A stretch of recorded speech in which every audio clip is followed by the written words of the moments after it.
The day my brother called me, just a county nurse in front of his wife's entire family, I didn't say a word. I just stood there in my scrubs. I'd come straight from a 12-hour shift, holding a casserole dish I'd made the night before because I knew nobody would think to bring food. I stood there and I smiled.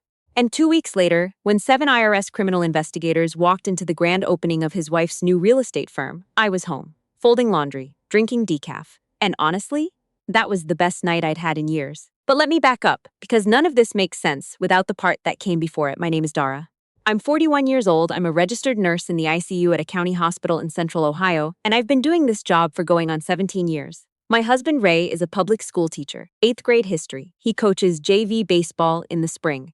We live in a 3-bedroom house in a neighborhood where people still wave to each other from their driveways, and on weekends I make a big pot of soup and we watch whatever game is on, and that is, genuinely, the life I wanted. My younger brother Kevin married a woman named Paige 6 years ago. Paige comes from old money. Her family had been in commercial real estate in Columbus for 3 generations. And somewhere between the engagement party and the rehearsal dinner, Kevin became a different person, not all at once. Gradually, the way a tide goes out. You don't notice it until the shore looks completely different, and you can't quite remember what it looked like before. He started wearing suits to family dinners. He started correcting the way our mother pronounced certain words. He stopped calling just to talk and started only calling when he needed something documented. Tax records, a letter from a doctor. Once he actually asked me if I could get him a copy of our father's old disability paperwork. I got it for him. I didn't ask why. Our parents had raised us in a 2-income household that was, let's be honest, always one bad month away from tightening the belt. My dad drove a delivery truck for 31 years. My mother cleaned houses 3 days a week until her knees gave out. They weren't poor, but they weren't the kind of people Paige's family had ever spent time with, and I watched that register on Paige's face the first Thanksgiving she came to our table. She ate politely and said everything was wonderful, and the moment we cleared the dishes, I caught her texting someone and smiling at her phone in a way that had nothing to do with anything happening in that kitchen. I let it go. That's what I do. I'm a nurse. I let a lot of things go because I learned early that you can't carry every hard thing or you'll collapse under the weight of it. But there are some things that don't let you go, even when you're trying. Our father had a stroke 2 years ago. Not a catastrophic one. He recovered most of his speech and his left side came back almost fully, but it scared all of us, and it changed things in the way that health scares always do. It made the financial picture suddenly very visible. My parents' savings were modest.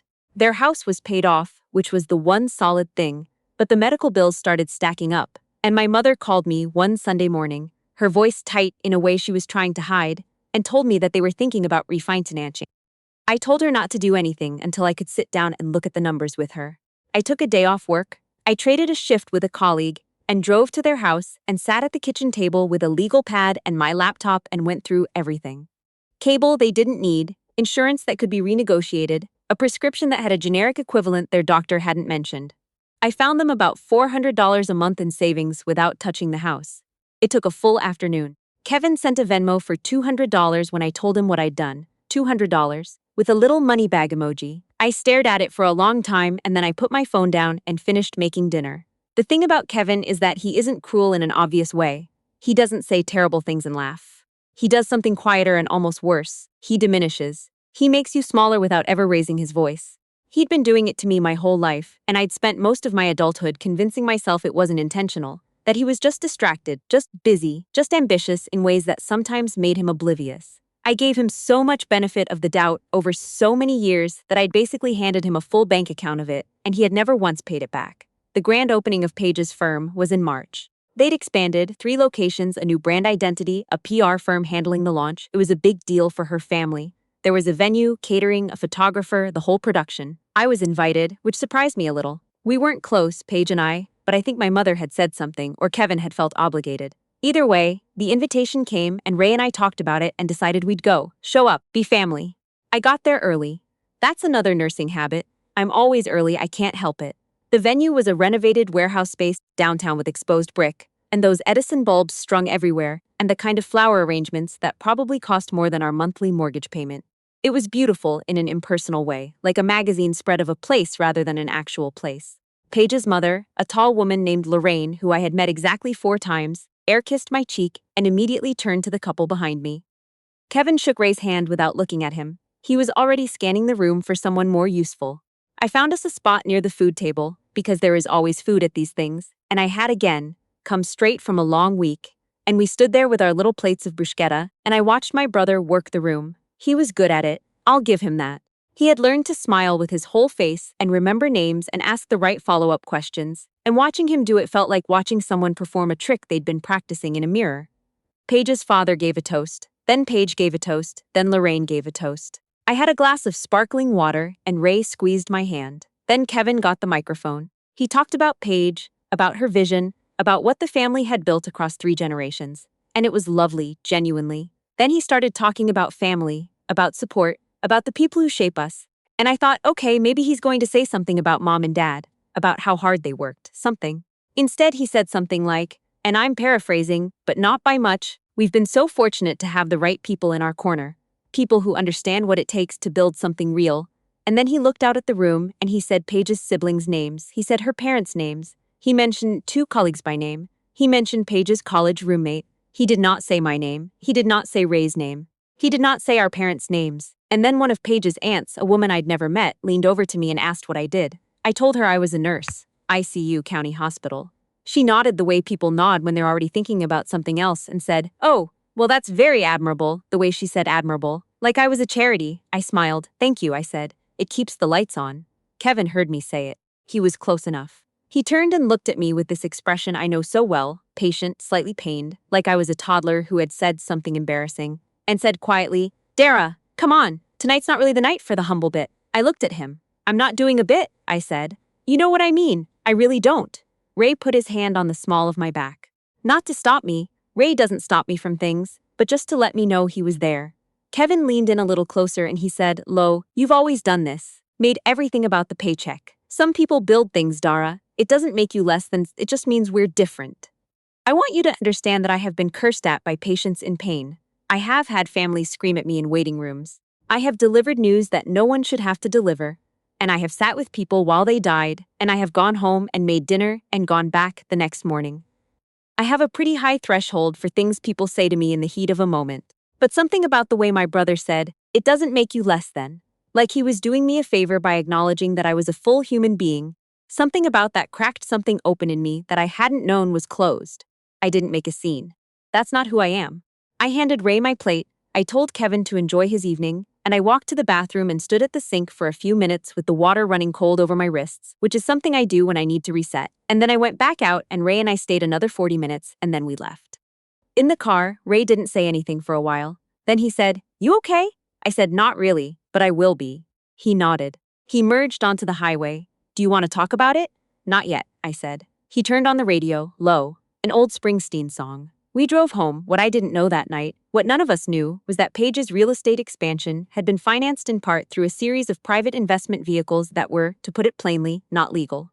The firm had been soliciting investments from individual clients with promises of returns that were not, to put it more plainly, backed by anything real. There had been a whistleblower. There had been a federal investigation that had been quietly ongoing for almost 8 months.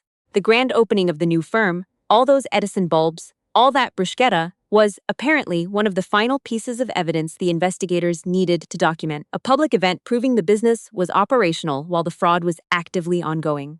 I didn't learn any of this until 3 weeks later, when my mother called me. She wasn't crying, which meant she was holding it together very carefully, which meant it was bad. She told me that Kevin had called her that morning. That 7 IRS Criminal Investigation agents had shown up at Paige's firm the day before with a warrant. That Paige's father was being questioned, that there were wire fraud charges being discussed, that Kevin didn't know yet whether he personally was going to be implicated, but that their joint accounts had been frozen as a precautionary measure while the investigation sorted out what was his and what was hers. I sat down on my kitchen floor, not dramatically. I just sort of lowered myself down because my legs felt strange. My mother said, He needs help, Dara. I said, What kind of help? She said, He doesn't have access to money right now. He needs someone to help with. She paused. He needs a place to stay, just for a little while things get sorted out. I need to tell you something about myself at this moment. I'm a nurse. My entire professional life is organized around the question of what does this person need right now? Not what do I feel about it? Not whether it's fair. Just what is needed and can I provide it? And I sat on that kitchen floor and I thought about my brother's face when he said, It doesn't make you less than. I thought about the $200 Venmo. I thought about my father's kitchen table and the legal pad and the $400 a month I'd found for my parents, while Kevin sent a money bag emoji. I thought about every family dinner where Ray's name was mispronounced, where my job was described as admirable, where I was the one who brought the casserole dish that nobody asked for, but everybody ate. I thought about all of that. And then I said, Mom, I love Kevin, I do, but I'm not going to fix this for him. She was quiet for a moment. I said, he needs a lawyer, he needs a financial advisor. Those are real needs I can help him find. I can research attorneys tonight. I can call some people I know. But he cannot stay here, and I am not going to drain my savings, mine and Ray's savings, for a situation that has nothing to do with anything we chose. My mother said quietly, he's your brother? I know, I said. He's been my brother this whole time. He was my brother at his wife's event when he didn't say our names. He was my brother when he sent Dad $200 after I spent a full day sorting out their finances. He was my brother when he told me I don't build things. I stopped. I am not abandoning him, but I'm not rescuing him either. Those are different things, and I need you to hear that they are different things. There was a long silence. Then my mother said, very quietly, your father and I were thinking the same thing. We just needed to hear someone say it. I did find him an attorney. A good one, actually. A former federal prosecutor who now does white-collar defense work and was highly recommended by someone I'd met through the hospital's legal department. I texted Kevin the name and number and a short note that said I hoped things worked out and that Ray and I were thinking of him. He didn't text back for 4 days. When he did, it was 2 words, got it. Thanks. The investigation took nearly a year to fully unfold. Paige's father was ultimately charged. Paige herself was named as a co-conspirator in several of the transactions. Her attorneys argued she hadn't known the full extent of what her father had structured, and that ended up being partially accepted. She pleaded to a lesser charge, paid significant fines, and the firm was dissolved. Kevin was not charged. He had kept his finances mostly separate from hers, which turned out to be the one smart financial decision he'd made in those 6 years, though I suspect it was more instinct than foresight. They separated 8 months after the investigation began. Not because of the legal trouble specifically, Kevin told me later, when we had started talking again, slowly, carefully, but because the version of himself he'd been performing for 6 years turned out to be something he couldn't sustain once the scaffolding came down. Without the parties and the firm and the family name and the sense of arrival it all represented, he didn't entirely know who he was anymore. And I think some part of him knew, though he didn't say this, that he'd spent those years hollowing out the relationships that were actually real while he was busy polishing the ones that were decorative. He called me on a Tuesday in November. It was early, before 7, and I was getting ready for a shift. He said, hey. I said, hey. There was a long pause, the kind that holds a lot of things that don't quite know how to become words yet. He said, I was a real jerk to you. I said, you were. He said, I don't have a good explanation for it. I said, I know. He said, I'm sorry, I really am. I believed him. That's the complicated part. I believed him, and it didn't fix what he'd done, but it was real, and I know what real sounds like, and that was real. I said, thank you for saying that. He said, is there any chance? I mean, I'm not asking you to pretend none of it happened. I just want to know if there's a way forward. I thought about it. I actually thought about it, standing in my kitchen in my scrubs with my coffee getting cold. There's always a way forward, I said, but it's going to go slow, and Ray is part of my life. He's not a footnote. I know, Kevin said. I know that.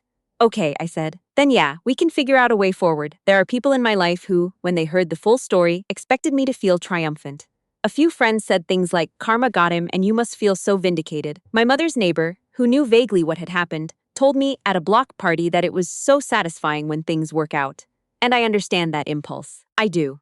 There's a version of this story that is very clean and satisfying, where the person who was cruel gets exactly what's coming to them while the person they underestimated turns out to be fine, standing on solid ground untouched by the whole collapse. But the truth is that I didn't feel triumphant. I felt tired, mostly, and a little sad, not for the situation. I knew what the situation was before I sat on that kitchen floor. Sad for the years. Sad for the version of my brother who existed before he decided that proximity to wealth was the same thing as becoming someone worth knowing.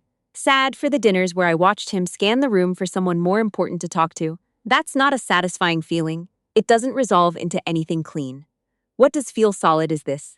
The life Ray and I have built is exactly what it looks like. Nobody is performing.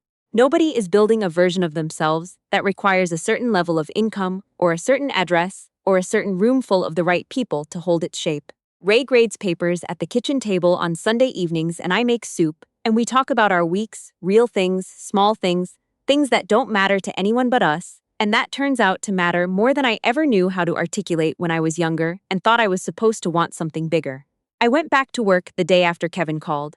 Back to the ICU, where the lights are always the same and the stakes are as high as they get, and no one cares what your brother does, or who your in-laws are, or how much the centerpieces at the party cost. Someone in that unit needed a nurse who had been doing this for 17 years, and I was there. I showed up. I always show up. That has always been the truest thing about me, and it took me a long time to stop apologizing for it. I'm not apologizing anymore.